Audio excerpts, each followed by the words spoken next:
Thursday message one morning on Only no day happy Mother's Day. No day kaya hapon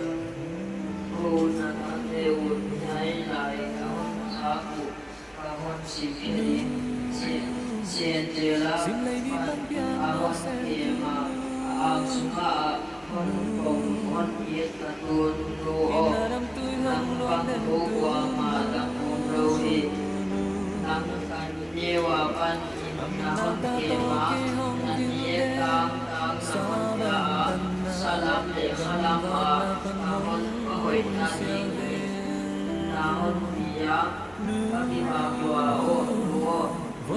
để buat maklo di muntawin sunay lo bibi sunay sa hindi neglesin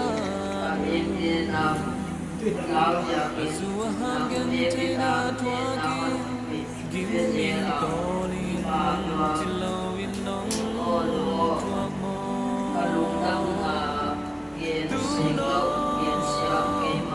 Sang melo me kachim chaylo na tông đâm đêm sang kachim chaylo tu no sal mangin man kachim chaylo na sang min ngay chay bang hong lo lại hội taเป็นคนสิเสียปัจจัยนี้ตามมันวิทยาตัวหลุดจากอินทรีย์ปัจจัยกับมันอมสักทีโอ้ทั้งบางมุกกับมันเองมากับปฏิบัติว่าคุณทำที่มันทำที่โอ้ทหารนิมไว้เด็กนะขันลุงไว้เอาNang magdadamya mi sa liwan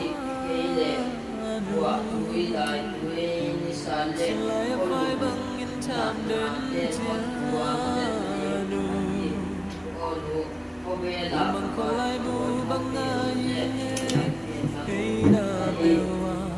Ang bangdam ni Manu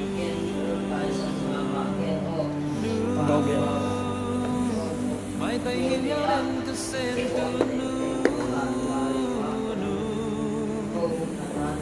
Inamit tohong at hiyang ilo Inakam kong to kay hong hou den Cô yang lại phần Kong siêu siêu đến lại đến Tuno Nasang melo met kachim chaylo Tuno Natong đam nêm sang kachim chaylo Tuno Salmang inong mat kachim chaylo Nasak min ngay chay bang hong lo lovin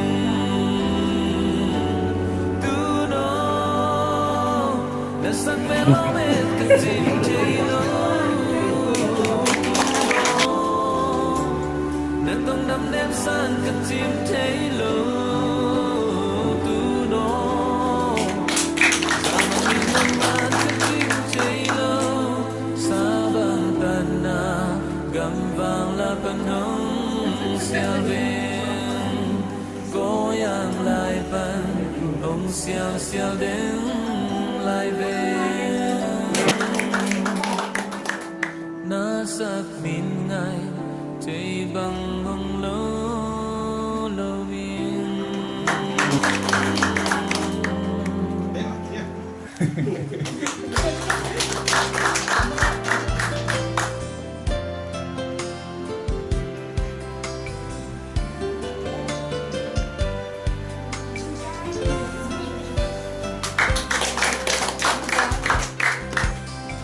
Sim leo mim bong kapian itu sungguhan aang sungo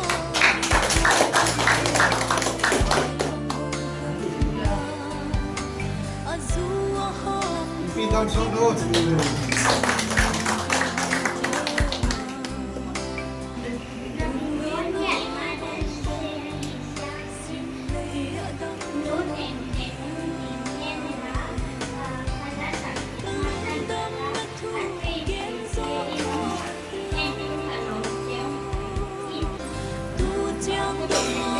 Hãy subscribe cho kênh Ghiền Mì Gõ để không bỏ lỡ